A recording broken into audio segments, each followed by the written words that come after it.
નમસ્કાર વિદ્યાર્થી મિત્રો. લાસ્ટ ટાઈમ આપણે અંડકોશ જનનનો અભ્યાસ કર્યો અને આજના આ લેક્ચરમાં આપણે ઋતુચક્રનો અભ્યાસ કરીશું. ઋતુચક્ર જેને આપણે મેન્સ્ટ્રુઅલ સાયકલ બોલીએ છીએ,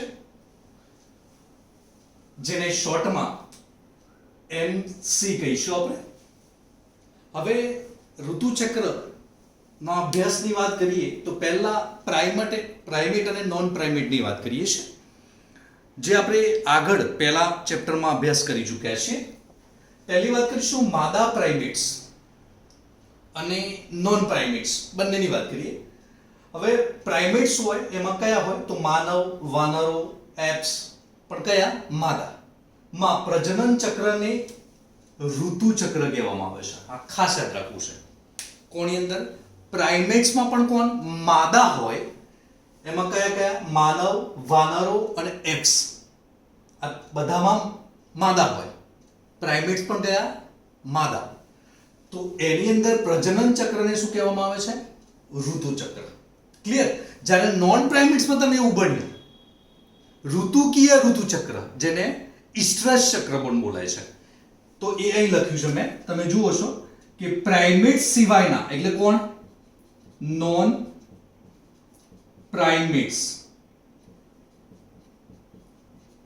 એટલે મતલબ કે આના સિવાય માનવ, વાનરો, એપ સિવાય, વાનરો અને એપ્સમાં તો ઋતુચક્ર જોવા મળે, પણ ઋતુકીય ઋતુચક્ર જેને ઇસ્ટ્રસ ચક્ર, કે જે ચોક્કસ પ્રજનન ઋતુમાં જ જોવા મળે, તેવું શેમાં હોય? નોન પ્રાઇમેટ્સમાં.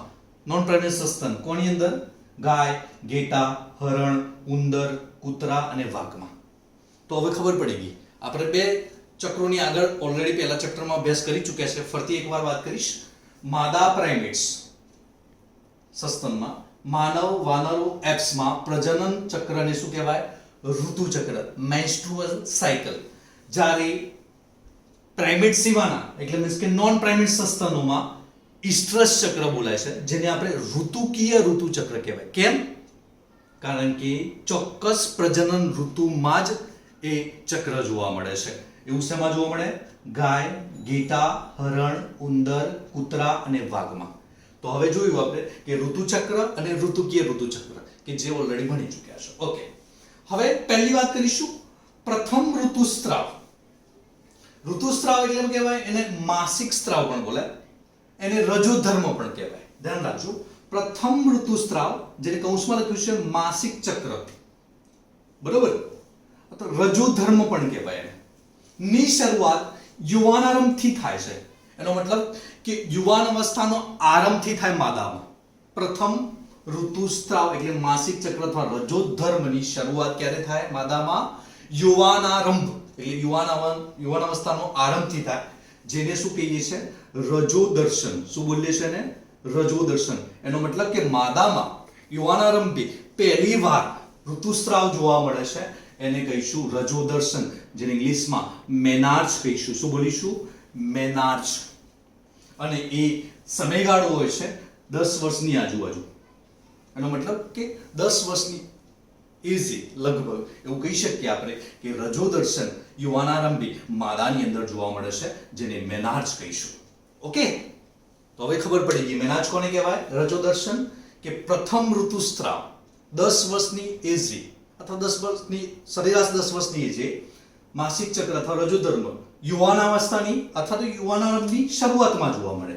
યુવાનારંભથી થાય. યુવાનારંભ એટલે તમને ખબર છે યુવાનાવસ્થાની શરૂઆત, ત્યારે જોવા મળે. તેને શું બોલીશું? રજોદર્શન, મેનાર્ચ.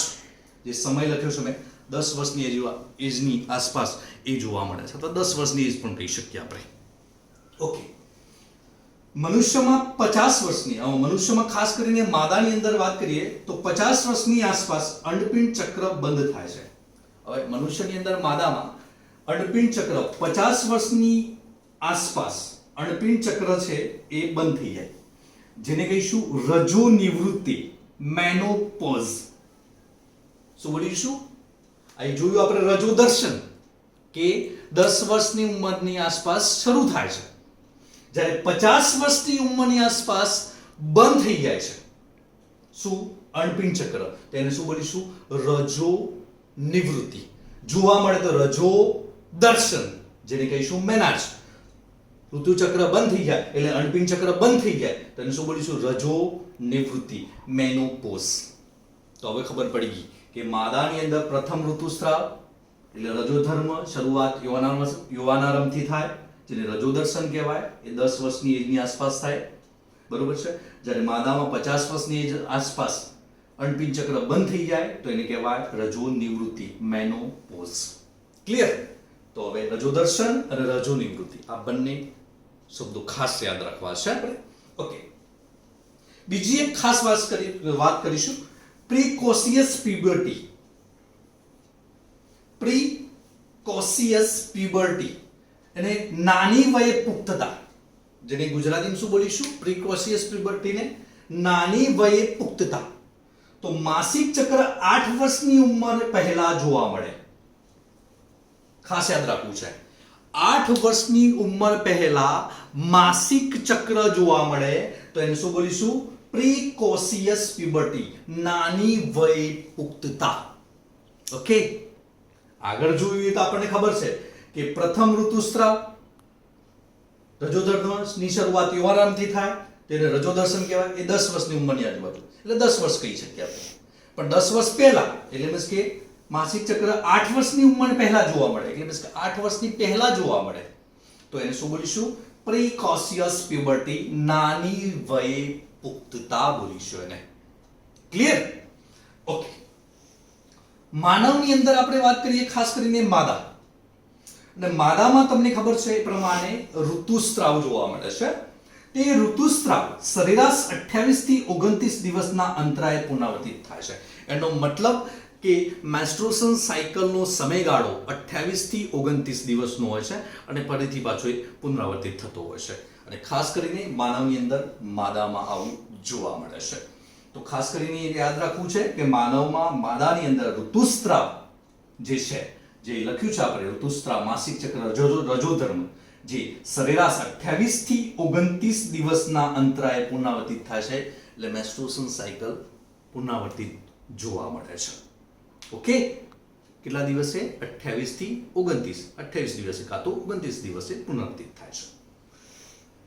આપણે જો બીજી આગળ વાત કરીએ તો પ્રથમ ઋતુસ્રાવ અને બીજો ઋતુસ્રાવ, એનો મતલબ કે પ્રથમ ઋતુસ્રાવ 28 દિવસનો હોય દાખલા તરીકે, અને પછી પાછો બીજો ઋતુસ્રાવ શરૂ થાય. તો પહેલા ઋતુસ્રાવ અને પછીના બીજા ઋતુસ્રાવ વચ્ચેનો જે ચક્રીય ઘટનાઓ બને, વચ્ચે જે ફેરફારો થાય, ચક્રીય ઘટનાઓ બને, એને શું બોલીએ છીએ આપણે? ઋતુચક્ર કહી શકીએ. આપણે ઋતુચક્ર કોના અંદર હોય? પ્રાઇમેટ્સની અંદર. માનવ છે, વાનરો છે, એપ્સમાં. બરોબર? તો પ્રથમ ઋતુસ્રાવ અને બીજા ઋતુસ્રાવ વચ્ચે ચક્રીય ઘટનાઓ બને, એને શું બોલીશું આપણે? ઋતુચક્ર કહી શકીએ. ક્લિયર? તો તમને એમ થાય કે ઋતુચક્રની 2 ડેફિનેશન છે, પણ આપણે અહીં ડેફિનેશનમાં એવું બતાવ્યું કે કોની અંદર ઋતુચક્ર જોવા મળે છે? પ્રજનન ચક્ર. પ્રજનન ચક્રમાં ઋતુચક્ર કોના અંદર જોવા મળે? તો માનવ, વાનરો, એપ્સ, જે પ્રાઇમેટ્સમાં. અને ઋતુચક્રની ડેફિનેશન કહી શકીએ તો પ્રથમ ઋતુસ્રાવ અને બીજા ઋતુસ્રાવ વચ્ચે ચક્રીય ઘટનાઓ, ફેરફારો થાય છે, એને શું કહીશું? ઋતુચક્ર.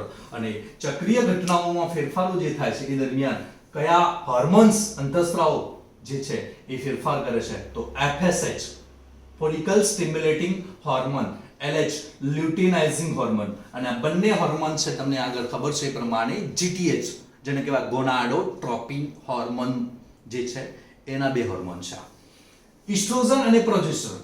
તો આ 4 હોર્મોન છે એ ચક્રીય ઘટનાઓમાં ફેરફાર કરે છે. એમાં ખાસ મેઇન 2 હોર્મોન છે કે જે ઋતુચક્રમાં ફેરફારો દર્શાવે છે. ઋતુચક્ર એના કારણે જોવા મળે છે, ઇસ્ટ્રોજન અને પ્રોજેસ્ટેરોન. પેલા પણ છે જ જે ચક્રીય ઘટનાઓમાં ફેરફાર કરે છે ઋતુચક્રમાં, પણ આ 2 મેઇન છે, ઇસ્ટ્રોજન અને પ્રોજેસ્ટેરોન, જે માદા જાતીય અંતઃસ્ત્રાવો છે. ઓકે, હવે આગળ વાત કરીશું તો ઋતુચક્રની મધ્યમાં અંડકોષપાતની ક્રિયા દ્વારા દ્વિતીય પૂર્વઅંડકોષ મુક્ત થાય છે. આપણે આગળ ભણી ચૂક્યા છીએ અંડકોષ જનનની અંદર. ઓકે, આપણે અંડકોષ જનનની અંદર ભણી ગયા, અંડપિંડની અંદર આકૃતિ લાસ્ટ ટાઈમ દોરી હતી આપણે, બરોબર છે. અને ગ્રાફિયન પુટિકામાંની અંડકોષપાત થતો હતો, દ્વિતીય પૂર્વ અંડકોષ મુક્ત થતો હતો બેટા, ખબર છે ને? તો એ જ લખ્યું છે મેં કે ઋતુચક્રની મધ્યમાં, ઋતુચક્ર 28 દિવસનું હોય કાં તો 29 દિવસનું હોય, એ દરમિયાન મધ્યમાં એટલે મેં તમને કીધું હતું કે 14મા દિવસે, બરોબર, ઋતુચક્રની મધ્યમાં અંડકોષ પાત થાય એટલે મીન્સ કે ગ્રાફેન પુટિકા તૂટશે, પરિપક્વ પુટિકાઓ જે કહેવાય તૂટશે એટલે દ્વિતીય પૂર્વ અંડકોષ શું થશે? મુક્ત થશે. બરાબર આપણે? ઓકે. બીજું, સ્ત્રીઓમાં સંપૂર્ણ આયુષ્યની 40 થી 50 વર્ષની પ્રજનન અવધિમાં લગભગ, એનો મતલબ કે જેટલું આયુષ્ય હોય સ્ત્રીઓનું, કોઈ ફિક્સેશન ના હોય આયુષ્યમાં, એ તો આપણને ખ્યાલ છે.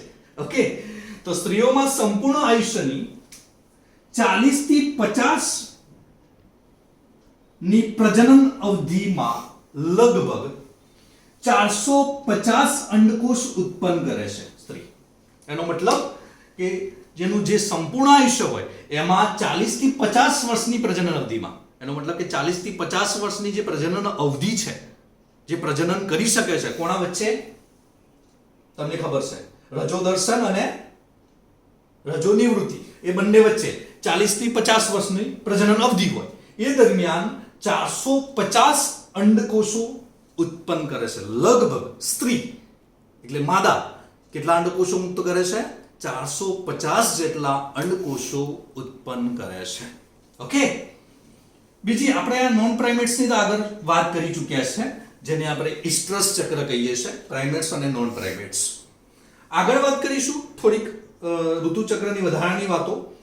માસિક ચક્રની ગેરહાજરી સ્ત્રીઓમાં કે જેમાં માસિક ચક્ર ન હોય, મીન્સ કે ગેરહાજર હોય, તો એને શું બોલીશું? એમેનોરિયા. શું બોલીશું? એમેનોરિયા. ઓકે, કે જે સ્ત્રીમાં માસિક ચક્ર નથી જોવા મળતું, ગેરહાજરી છે, અને એમેનોરિયા કહીશું. જ્યારે માસિક ચક્ર દરમિયાન દુખાવો જોવા મળે તેને કહેવાય ડિસ્મેનોરિયા. તો એને શું બોલીશું? ડિસ્મેનોરિયા કહીશું. માસિક ચક્ર દરમિયાન જોવા મળતી પીડા, દુખાવો. ત્યારે માસિક ચક્ર 28 દિવસમાંથી ઘટીને 2 કે 3 અઠવાડિયાનું થાય. 28 દિવસનું હોય એની જગ્યાએ ઘટીને કેટલું થઈ જાય? 2 કે 3 અઠવાડિયાનું થઈ જાય. તો એને શું બોલીશું? પોલીમેનોરિયા. એ લખ્યું છે મેં, પોલીમેનોરિયા. એનો મતલબ કે માસિક ચક્ર જે 28 કે 29 દિવસનું હોય એ ઘટીને 2 કે 3 અઠવાડિયાનું જોવા મળે તો એને કહીશું પોલીમેનોરિયા. તો આજે એમેનોરિયા, ડિસ્મેનોરિયા, પોલીમેનોરિયા એ નીટ માટે અગત્યના પોઈન્ટ છે, એ પણ આપણે યાદ રાખીશું. હવે ઋતુચક્રની અંદર આપણે કયા તબક્કાઓ છે એનો અભ્યાસ કરીએ. હવે વિદ્યાર્થી મિત્રો આપણે ઋતુચક્રના તબક્કાઓનો અભ્યાસ કરીએ. તો તમે બુક ખોલશો તો બુકમાં એક આકૃતિ આપી છે આપણને, જે તમે જુઓ છો કે ઋતુચક્ર દરમિયાન વિવિધ ઘટનાઓને દર્શાવતી રેખાકૃતિ બતાવી છે આપણને. એ આકૃતિને સમજતા જઈશું અને આ જે બોર્ડ ઉપર લખ્યું છે એ પણ સમજતા જઈશું.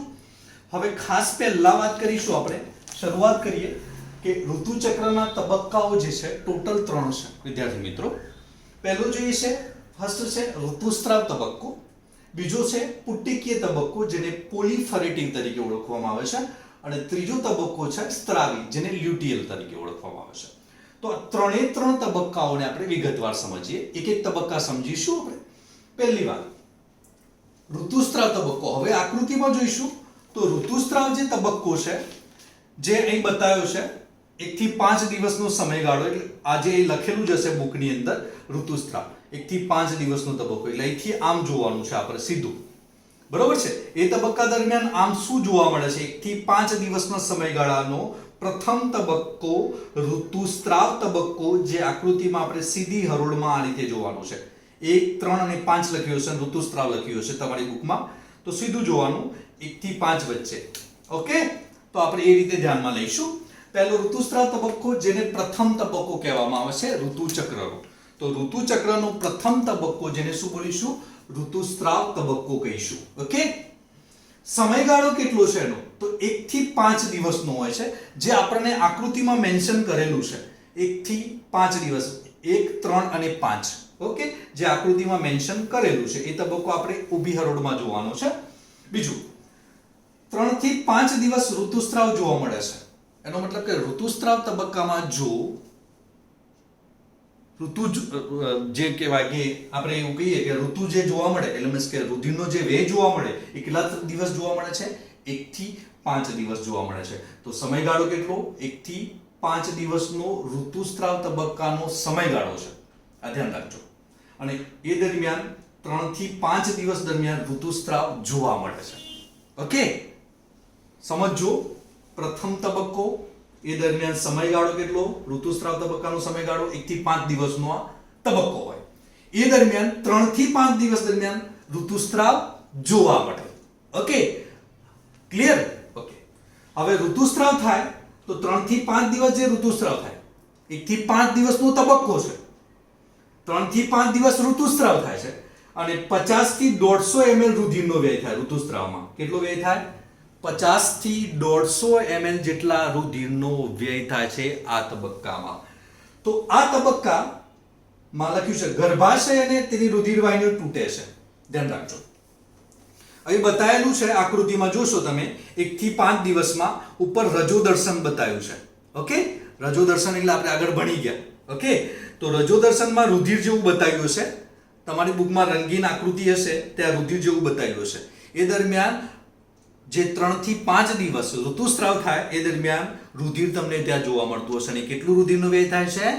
50 થી 150 ml જેટલા રુધિરનો વ્યય થાય છે.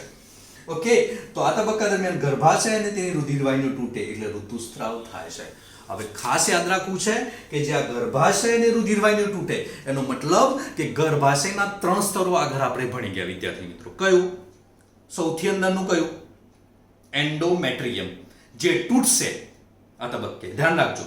અને તૂટશે જેના કારણે એની અંદર જે ગ્રંથિમય હોય, જાડું હોય, એન્ડોમેટ્રિયમ ગર્ભાશયનું અંતસ્તર જાડું હોય, ગ્રંથિમય હોય, એ તૂટી જાય એટલે જેના કારણે તૂટે એટલે ઋતુસ્રાવ શરૂ થઈ જાય. અને એ ઋતુસ્રાવમાં કેટલું? 50 થી 150 ml રુધિરનો વ્યય થાય છે. અને કેટલા દિવસ ઋતુસ્રાવ ચાલુ રહેશે? 3 થી 5 દિવસ ઋતુસ્રાવ જોવા મળે છે. અને આ તબક્કો કેટલા દિવસનો સમયગાળો? 1 થી 5 દિવસનો. ઓકે, હવે આગળ વાત કરીએ તબક્કામાં. હવે એ લખેલું છે FSH, LH, ઇસ્ટ્રોજન અને પ્રોજેસ્ટેરોન. આપણે વાત કરીએ આગળ એ પ્રમાણે. Follicle stimulating hormone, luteinising hormone, estrogen, progesterone, જેનું પ્રમાણ આ તબક્કા દરમિયાન ઓછું હોય છે. જેનું પ્રમાણ કેટલું હોય છે? ઓછું. કે જે તમને આકૃતિમાં બતાવેલું જ છે કે જેનું પ્રમાણ, એ જે પીક લેવલ બતાવ્યું છે, પહેલા પ્રોજેસ્ટેરોન છે, ઇસ્ટ્રોજન છે, FSH છે, LH છે, જેનું બધાનું પ્રમાણ તમે જોજો 1 થી 5 દિવસમાં ઓછું છે. એનો મતલબ કે એનું પ્રમાણ નહિવત હોય છે, ઓછું હોય છે. જે તમને બધાનું બતાવ્યું છે, પીક લેવલ જોજો તમે.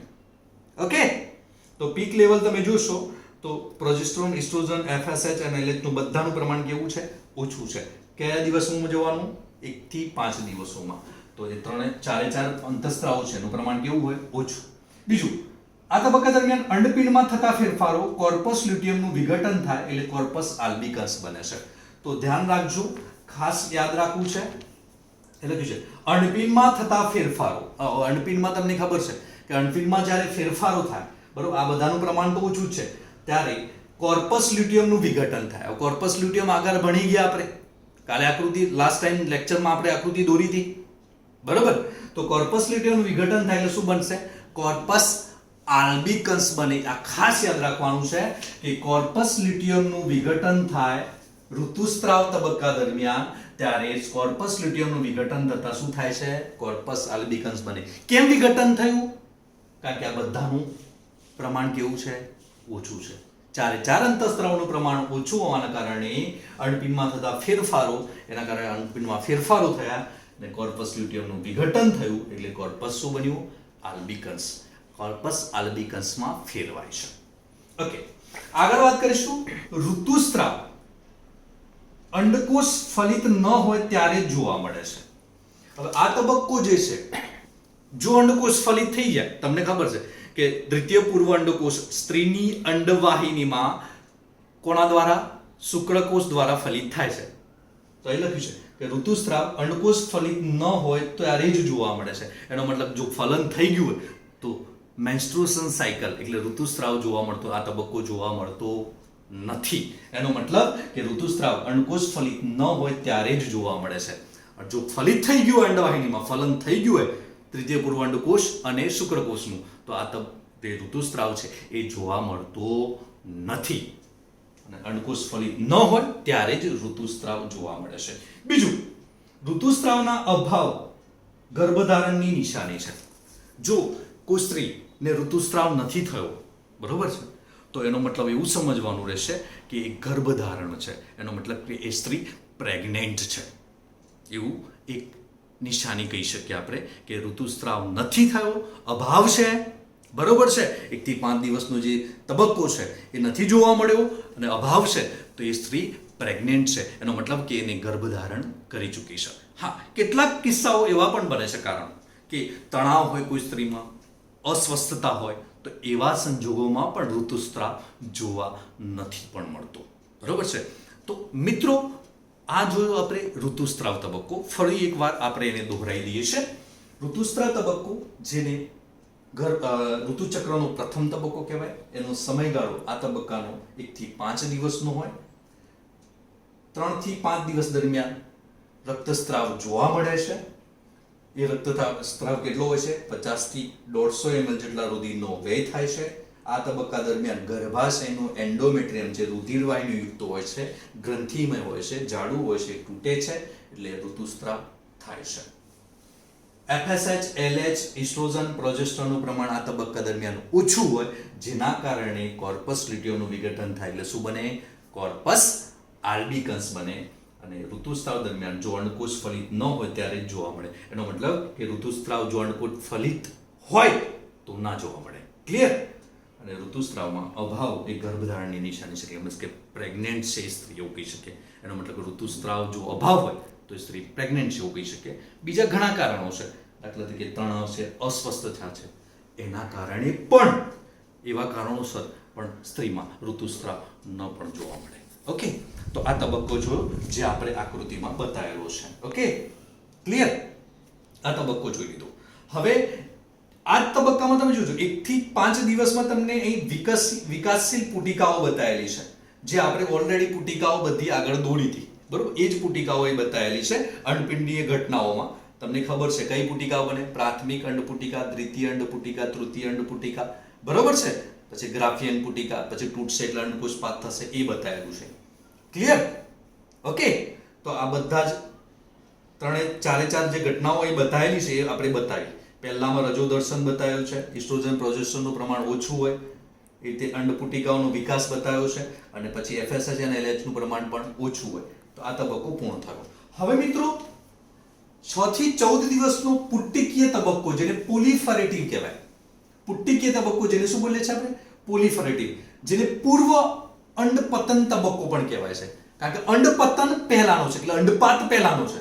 જે 14મા દિવસે અંડપતન થાય છે એના પહેલાનો તબક્કો છે, એટલા માટે એને કહેવાય પૂર્વ અંડપતન તબક્કો, જેને પુટ્ટિકીય તબક્કો અથવા પોલિફરેટિવ તબક્કો કહેવામાં આવે છે. કેમ પૂર્વ અંડપતન તબક્કો કહેવાય? અંડપતન પહેલાનો છે, એટલે 14મા દિવસે અંડપતન થાય ને એના પહેલાનો તબક્કો, એટલે કહેવાય પૂર્વ અંડપતન તબક્કો. અને એનો સમયગાળો આ તબક્કાનો કેટલો હોય છે? 6 થી 14 દિવસનો. જે આકૃતિમાં જોવાનો પ્રયત્ન કરીએ આપણે, અહીં લખેલું છે નીચે, પુટ્ટિકીય તબક્કો, પોલિફરેટિવ તબક્કો, જે 6 થી 14 દિવસનો હોય છે. એટલે 1 થી 5 દિવસનો પૂર્ણ થાય, ત્યારબાદ 6 થી 14 દિવસનો, એટલે વચ્ચે જે બતાવેલું છે અંડપાત વાળું, અંડપતન વાળું, ત્યાં સુધીનું જે જોવાનું, અહીંથી અહીં સીધું, બરોબર? એ તબક્કો વચ્ચે તમને એક આડી લાઈન બતાવી છે, બરોબર? 13 અને 15 વચ્ચે જે વચ્ચે લાઈન બતાવી છે એ તમારે જોવાની. તો અહીંથી 5 પછી શરૂ કરવાનું, એટલે 6 થી 14મા દિવસ સુધીનો જે તબક્કો છે, સમયગાળો, એને આપણે કયો તબક્કો કહીએ છીએ?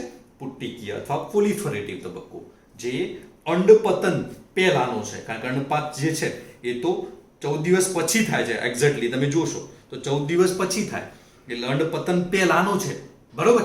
એટલે 14મા દિવસ પછી અંડપતન થાય, એટલે અંડપતન પહેલાનો તબક્કો પણ કહી શકીએ આપણે. હવે તમે જોજો, આ તબક્કે તમે પુટ્ટિકીય જે તબક્કો બતાવ્યો છે એની અંદર તમે જોજો, આ તો એન્ડોમેટ્રિયમ બતાવ્યું છે મિત્રો, જે ગળીમય રચના છે, આપણે આગળ ભણી ચૂક્યા છીએ, બરોબર છે? એન્ડોમેટ્રિયમ બતાવેલું છે આ રીતે. પણ આ તબક્કામાં જોજો તમે, 6 થી 14 દિવસના તબક્કામાં એ દરમિયાન પ્રોજેસ્ટરનું પ્રમાણ નથી વધતું, પણ ઇસ્ટ્રોજનનું પ્રમાણ અહીં વધે છે, જુઓ તમે. ઓકે, અને બીજું ઉપર જોશો તમે તો FSH અને LH બંનેનું પ્રમાણ પણ વધે છે. જોયું તમે? ધ્યાન રાખજો, પ્રોજેસ્ટરન સિવાય બાકીના ત્રણે, ઇસ્ટ્રોજન, LH અને FSH બધાનું પ્રમાણ વધે છે જુઓ, જ્યારે ફક્ત પ્રોજેસ્ટરોનનું પ્રમાણ નથી વધતું. એનો મતલબ કે પુટિકીય તબક્કામાં પ્રોજેસ્ટેરોન સિવાય બધાનું પ્રમાણ વધે છે, બધા અંતઃસ્ત્રાવોનું પ્રમાણ વધે છે. ઓકે, અને એની અંદર પુખ્ત પુટિકાવાળું બતાવ્યું છે અને પછી અંડપાતની વાત કરીશું. એનો મતલબ કે અંડપતન પહેલાનો તબક્કો 6 થી 14 દિવસનો પુટિકીય તબક્કો કહેવાય. એને હવે આપણે જે બોર્ડમાં ડિટેલમાં ભણીએ છીએ તો લખ્યું છે પુટિકીય તબક્કો, જેને પોલિફરેટિવ પૂર્વ અંડપતન તબક્કો કહેવાય, જેનો સમયગાળો જેમાં આમાં 1 થી 5 દિવસનો હતો, એમ પુટિકીય તબક્કો કેટલા દિવસનો હોય? 6 થી 14 દિવસનો, એટલે અંડપતન પહેલાનો. ઓકે, પ્રાથમિક અંડપુટિકા જે વૃદ્ધિ પામી ગ્રાફિયન પુટિકામાં ફેરવાય.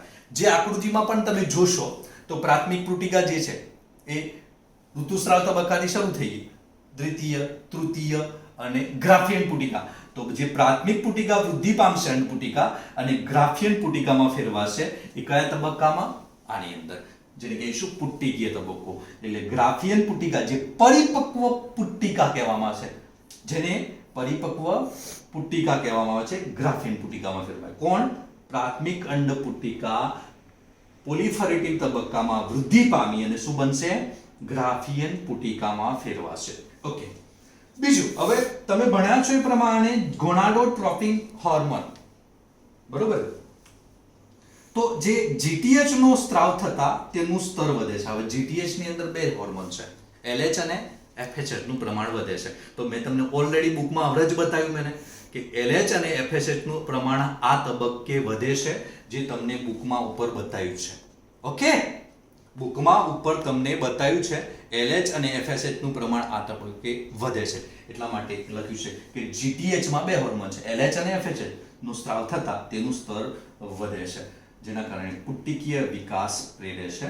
એના કારણે પુટિકાઓનો વિકાસ થાય છે. કઈ પુટિકાઓ? ગ્રાફિયન પુટિકાઓ. શેમાંથી નિર્માણ પામી હતી? પ્રાથમિક અંડપુટિકામાંથી જે નિર્માણ પામી હતી એ ગ્રાફિયન પુટિકાઓનો વિકાસ પ્રેરાય છે, વધે છે. કોના કારણે? પેલા GTH માં LH અને FSH નું સ્તર વધે છે. એટલે હવે શું થાય? બીજું શું થાય? હવે GTH નું પ્રમાણ વધતા પુટિકીય વિકાસ તો થાય છે, એટલે ગ્રાફિયન પુટિકાઓનો વિકાસ તો થયો જ, પણ બીજો કોનો વિકાસ થાય છે? બીજું શું થાય છે? તો ઈસ્ટ્રોજનનો સ્ત્રાવ પણ ઉત્તેજે છે. તો ઈસ્ટ્રોજનનો સ્ત્રાવ પણ આપણે કહ્યું કે વધારે હોય. જો તમે પ્રોજેસ્ટેરોનનો સ્ત્રાવ નથી હોતો, ઓછો હોય છે, પણ ઈસ્ટ્રોજનનો સ્ત્રાવ છે એ વધુ હોય છે, બરોબર? તો ઈસ્ટ્રોજનનો સ્ત્રાવ પણ વધુ બતાવ્યો છે, 6 થી 14 દિવસ જ જોવાના, અને LH અને FSH નો સ્ત્રાવ પણ વધુ છે. એનો મતલબ કે આપણે જોયું કે જો પ્રાથમિક અંડપુટિકાની વૃદ્ધિ થઈને જ્યારે ગ્રાફિયન પુટિકામાં ફેરવાય છે, ત્યારબાદ GTH હોર્મોન જે છે એનું સ્તર વધારે છે, એટલે મીન્સ કે LH અને FSH નું પ્રમાણ વધતા પુટિકીય વિકાસ થાય છે. એનો મતલબ ગ્રાફિયન પુટિકાઓ જે બની હતી એનો વિકાસ થશે. બીજું શું થશે કે ઈસ્ટ્રોજનનો સ્ત્રાવ પણ વધશે. ઈસ્ટ્રોજનનો સ્ત્રાવ વધતો હોવાથી આ તબક્કાને ઈસ્ટ્રોજેનિક તબક્કો પણ આપણે કહી શકીએ, કારણ કે આ તબક્કામાં ઈસ્ટ્રોજનનું પ્રમાણ વધે છે. બીજી વાત, ઋતુચક્રની મધ્યમાં, હવે તમને ખબર છે ઋતુચક્રની મધ્યમાં એટલે કયું થાય? 28 દિવસ ગણીએ આપણે ઋતુચક્રના, તો 14મો દિવસ. તો મધ્યમાં 14મો દિવસ LH અને FSH ઉચ્ચ સ્તરમાં પ્રાપ્ત કરે છે. એનો મતલબ કે તમે જોશો મધ્યમાં, તો અહીં મધ્યની અંદર મધ્યમાં LH અને FSH નું પ્રમાણ જે છે એ વધેલું બતાવે છે. ઓકે, તો ઋતુચક્રના મધ્યમાં LH અને FSH નું સ્તર કેવું હોય છે? ઉચ્ચ સ્તરે પ્રાપ્ત કરે છે. ઓકે, જે આ અંડપાત વાળો જે વાત છે ભાગ. ઓકે, તો હવે લખ્યું છે ઋતુચક્રની મધ્યમાં 14મા દિવસે LH નું ઝડપી સ્ત્રાવ થાય છે. આ ખાસ યાદ રાખવું છે. એટલા માટે તમને જુઓ કે એક પીક નાની બતાવી છે આકૃતિમાં, જે FSH છે, અને LH નું સ્ત્રાવ જે છે એ ઝડપી થાય એટલે મોટી પીક બતાવી છે. જુઓ છે ને, તો એ લખ્યું છે મેં, ઋતુચક્રની મધ્યમાં 14મા દિવસે LH નો ઝડપી સ્ત્રાવ થાય છે, એટલે LH ની પીક કેવી બતાવી છે? મોટી બતાવી છે. ઓકે, અને જેને કારણે લખ્યું છે LH નો સ્ત્રાવ ઝડપી થાય, જેને LH પરાકાષ્ઠા કહે છે. શું કહેવાય એને? LH નો સ્ત્રાવ ઝડપી થાય છે, LH ની પીક મોટી બતાવી છે, બરોબર? જેને શું બોલીશું? LH પરાકાષ્ઠા. હવે LH પરાકાષ્ઠાને કારણે ગ્રાફિયન પુટિકાની ક્રિયા પ્રેરાય છે. હવે LH નું પ્રમાણ વધી ગયું, જેના કારણે ગ્રાફિયન પુટિકાઓ જે હતી એની ક્રિયા શું થાય છે? પ્રેરાય છે. તો અહીં તમે જુઓ છો કે ગ્રાફિયન પુટિકાઓ જે બતાવેલી છે, બરોબર? આ ગ્રાફિયન પુટિકાઓ બતાવી છે.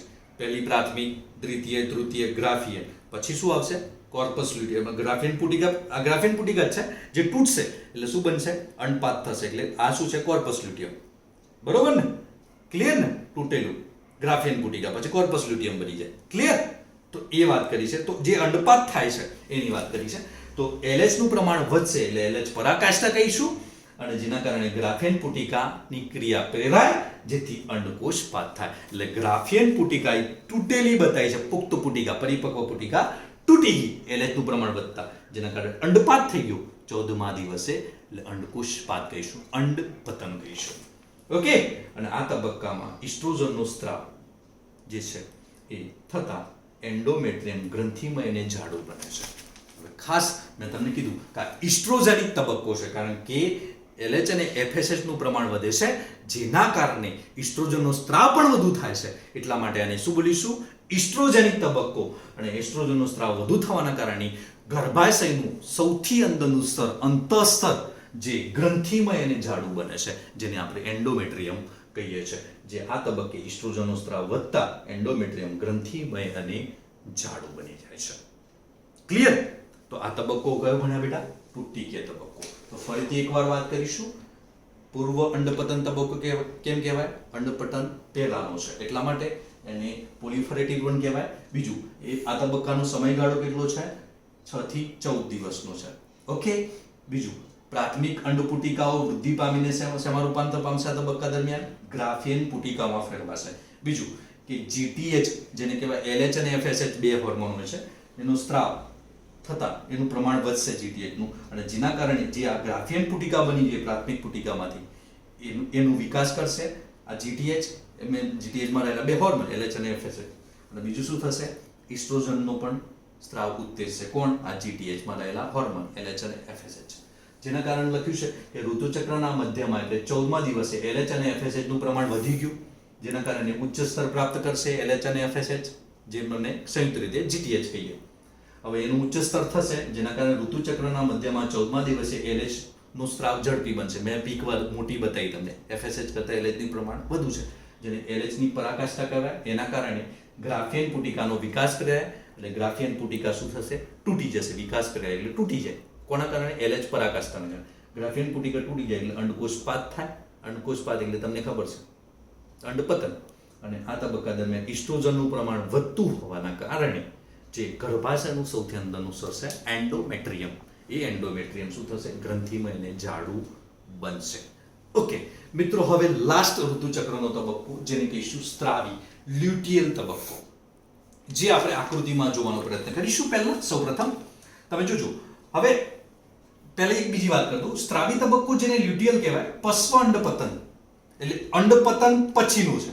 આ વચ્ચેની લાઈન જે બતાવી અંડપાત પછીનો તબક્કો જેટલો છે કે જે સમયગાળો લખ્યો છે 15 થી 28 દિવસનો. એટલે 15 થી 14 દિવસ તો સુધીનો તો આ તબક્કો છે. તો 15 થી 28મા દિવસે એ 29 લખ્યા છે તમને. 29 પછી પહેલો દિવસ પાછું મેન્સ્ટ્રુએશન સાયકલ ફરીથી શરૂ થાય એટલે બતાવ્યો છે. બરોબર છે? નવા ચક્રની શરૂઆત બતાવી છે. તો 15 થી જે 28 દિવસ વચ્ચેનો જે તબક્કો છે એને સમયગાળાનો તબક્કો જેને સ્ત્રાવી તબક્કો કહેવાય, લ્યુટિયલ. બરોબર? જેને પશ્વ અંડપતન કેમ કહેવામાં આવે છે? તો અહીં જોજો. હવે આકૃતિમાં તમે જોવાનો પ્રયત્ન કરશો તો અહીં તમે જોશો કે 15 થી 28મા દિવસ. બરોબર? 28 થી 29 દિવસની ઋતુચક્ર હોય મેન્સ્ટ્રુએશન સાયકલ. બરોબર? તો 15 થી 28 દિવસ સુધીનો જે તબક્કો છે આટલો એટલે અંડપતન પછીનો, અંડપાત લખેલો છે એના પછીનો આ તબક્કો આટલો. નવા ચક્રની શરૂઆત થાય છે એની આ લીટી બંને જે હરોળમાં બતાવી છે બંને લીટી એની વચ્ચે જોવાનું છે મિત્રો ખાસ. આટલો તબક્કો. બરોબર? જે 15 થી 28 દિવસનો છે જેમાં કોર્પસ લ્યુટિયમ વિકાસશીલ બને છે, વિઘટિત બને છે એ તબક્કો. એટલા માટે લ્યુટિયલ તબક્કો કહેવામાં આવે છે આને. આ રહ્યો એ તબક્કો. અને એ તબક્કે તમે જોજો કે ઇસ્ટ્રોજન અને પ્રોજેસ્ટરોનનું પ્રમાણ વધતું બતાવેલું છે પણ જે LH અને FSH નું પ્રમાણ છે ઘટતું બતાવેલું છે. તમે જોશો આકૃતિમાં. બરોબર? જેને લ્યુટિયલ તબક્કો કહેવાય છે. તો હવે ખબર પડી ગઈ છે આકૃતિમાં. ઓકે. તો હવે શું થશે મિત્રો? આકૃતિમાં એકવાર જોઈશું કે લાસ્ટમાં આપણે જોયું કે પુટિકીય તબક્કામાં શું થયું હતું? ગ્રાફિયન પુટિકા તૂટી ગઈ, અંડકોષપાત થયું. પછી તૂટેલી ગ્રાફિયન પુટિકા શેમાં ફેરવાશે? કોર્પસ લ્યુટિયમમાં. બરોબર ને? કોર્પસ લ્યુટિયમમાં એ બતાવેલું છે. અને એ ટાઈમે LH અને FSH નું પ્રમાણ ઘટશે પણ ઇસ્ટ્રોજન અને પ્રોજેસ્ટરોનનું પ્રમાણ વધેલું બતાવેલું છે. એટલે આકૃતિમાં આટલું જોવાનું છે આપણે. પછી નવું ઋતુચક્ર શરૂ થાય 28 દિવસ કે 29 દિવસ બાદ. બરોબર. તો હવે આપણે એને સમજીએ. તો સ્ત્રાવી તબક્કો જેને લ્યુટિયલ કહેવાય, એટલે કોર્પસ લ્યુટિયમ બને છે, વિઘટિત કોર્પસ લ્યુટિયમ નિર્માણ પામે છે. પશ્વ અંડપતન કહેવામાં આવે છે. કેમ? કારણ અંડપતન પછીનું છે, જ્યારે અંડપતન પહેલાનો હતો. આનો સમયગાળો કેટલો છે આ તબક્કાનો? 15 થી 28 દિવસો, જે મેં તમને આકૃતિમાં બતાવ્યો. આકૃતિ ખાસ જોજો અને પછી જ આને જોવાનું અથવા લખવાનું રાખશો અને આને સમજજો, તો જ તમને વધારે ખબર પડશે. એટલે આકૃતિ બુક લઈને જ બેસશો તો જ આ થિયરીમાં તમને વધારે ખ્યાલ આવશે. બીજું, LH ની અસરથી ગ્રાફિયન પુટિકા તૂટે છે, એ લખેલું છે. હવે આપણે જોયું કે આ ગ્રાફિયન પુટિકા જે છે એ LH ની અસરથી તૂટી જાય છે. બરોબર. હવે LH ની અસરથી તૂટી જાય, LH નું પ્રમાણ જે છે એ તો ઓલરેડી આપણે લાસ્ટ તબક્કામાં જોયું હતું, વધેલું હતું. એના કારણે શું થયું હતું? અંડકોશ પાત થયું, એટલે ગ્રાફિયન પુટિકા તો તૂટી ગઈ હતી. લખ્યું છે. તો LH નું પ્રમાણ જે વધેલું જ હતું, LH નું પ્રમાણ વધેલું જ હતું, બરોબર છે. અને એના કારણે ગ્રાફિયન પુટિકા તૂટી, એટલે શું બની ગયું હતું લાસ્ટ તબક્કામાં? અંડકોશ પાત થઈ જ ગયો હતો ને, એ તો થઈ જ ગયો હતો લાસ્ટ તબક્કો. તો LH નું પ્રમાણ એ ટાઈમે તો વધેલું જ હતું ને, હવે ઘટશે. તો વધેલું હોવાના કારણે ગ્રાફિયન પુટિકા તો તૂટી ગઈ હતી, એટલે અંડકોશ પાત થયો. અંડકોશ પાત થયો એટલે દ્વિતીય પૂર્વ અંડકોશ બહાર નીકળી ગયો. તો શું રહી ગયું? જે તૂટેલી ગ્રાફિયન પુટિકા, એ શામાં શું બની જશે? એમાંથી કોર્પસ લ્યુટિયમ બની જશે. ક્લિયર? આગળનો તબક્કો યાદ કરજો, કયો? પુટિકીય તબક્કો. તો જ ખબર પડશે. એમાં શું થયું હતું? અંડકોશ પાત થયો હતો ને, તો શું થયું હતું? LH નું પ્રમાણ વધ્યું હતું, એટલે શું થયું? ગ્રાફિયન પુટિકા તૂટી ગઈ, અંડકોશ પાત થયો, એટલે ગ્રાફિયન પુટિકામાંથી હવે શેમાં રૂપાંતર પામશે આ તબક્કામાં? કોર્પસ લ્યુટિયમ બની જશે. ઓકે. હવે કોર્પસ લ્યુટિયમ શેનો સ્ત્રાવ કરે? તો ખાસ યાદ રાખવું છે, પ્રોજેસ્ટેરોનનો. ક્લિયર? તો આ તબક્કામાં તમે જોયું કે ઇસ્ટ્રોજનનો સ્ત્રાવ થતો હતો, આ તબક્કામાં પ્રોજેસ્ટેરોનનો સ્ત્રાવ થાય છે કોર્પસ લ્યુટિયમમાંથી. ગ્રાફિયન પુટિકામાંથી કોર્પસ લ્યુટિયમ જે બન્યું એમાંથી પ્રોજેસ્ટેરોનનો સ્ત્રાવ થવાનું કારણે આ તબક્કાને પ્રોજેસ્ટેનિક તબક્કો પણ કહેવામાં આવે છે. ક્લિયર? હવે પ્રોજેસ્ટેરોનનો સ્ત્રાવ થવાથી શું થાય? તો પ્રોજેસ્ટેરોનનો સ્ત્રાવ વધી ગયો, કોના કારણે? કોર્પસ લ્યુટિયમના કારણે. જેના કારણે શું થયું? ગર્ભાશયના અંતઃસ્તરની જાળવણી માટે આવશ્યક છે. આ પ્રોજેસ્ટેરોન ગર્ભાશયના અંતઃસ્તર એટલે કે એન્ડોમેટ્રિયમ માટે આવશ્યક છે, જેનો સ્ત્રાવ કોણ કરે છે? Corpus luteum. શેમાંથી બન્યું? LH ની અસરના કારણે જે ગ્રાફિયન પુટિકા તૂટી ગઈ, અંડકોશ પાત થઈ ગયું પુટિકીય તબક્કામાં, ત્યારબાદ એ ગ્રાફિયન પુટિકા શેમાં ફેરવાઈ ગઈ? Corpus luteum. અને એ કોર્પસ લ્યુટિયમ શેનો સ્ત્રાવ કરશે? પ્રોજેસ્ટેરોન. અને પ્રોજેસ્ટેરોન શું કરશે? ગર્ભાશયના અંતઃસ્તર એટલે કે એન્ડોમેટ્રિયમની જાળવણીમાં આવશ્યક છે પ્રોજેસ્ટેરોન હોર્મોન. આગળ વાત કરીએ. હવે એન્ડોમેટ્રિયમ, જેને કહીશું આપણે ગર્ભાશયનું અંતઃસ્તર, છેલ્લો તબક્કો મિત્રો ભણી રહ્યા છે આપણે. તો એન્ડોમેટ્રિયમ છે એ શું કરશે? હવે એન્ડોમેટ્રિયમ જે છે એ પ્રોજેસ્ટેરોનનું પ્રમાણ વધ્યું એટલે એન્ડોમેટ્રિયમની જાળવણી થઈ, ગ્રંથિમય બનશે, જાડું બનશે. ઓકે, તૈયાર છે. તો એન્ડોમેટ્રિયમ છે ગર્ભસ્થાપન અને ગર્ભધારણ માટે જરૂરી છે, એ તૈયાર થઈ ગયું છે. હવે કોના કારણે? પ્રોજેસ્ટેરોનનું પ્રમાણ વધતા ગર્ભાશયનું અંતઃસ્તરની જાળવણી થાય, એન્ડોમેટ્રિયમ ગ્રંથિમય, જાડું બને, એની અંદર જે રુધિરવાહિનીઓ છે ભરાય એટલે જાડું બને, તૈયાર થઈ જાય. એ એન્ડોમેટ્રિયમ જે છે હવે શું કરશે? એના અંદર શું થશે? ગર્ભસ્થાપન અને ગર્ભધારણ માટે એ ખૂબ જરૂરી સ્તર છે ગર્ભાશયનું. ક્લિયર? હવે જો ફલન ન થાય, ચલો એન્ડોમેટ્રિયમ તૈયાર છે, ફલન નથી થયું, તો ફલન ન થાય તો કોર્પસ લ્યુટિયમ શું થઈ જશે?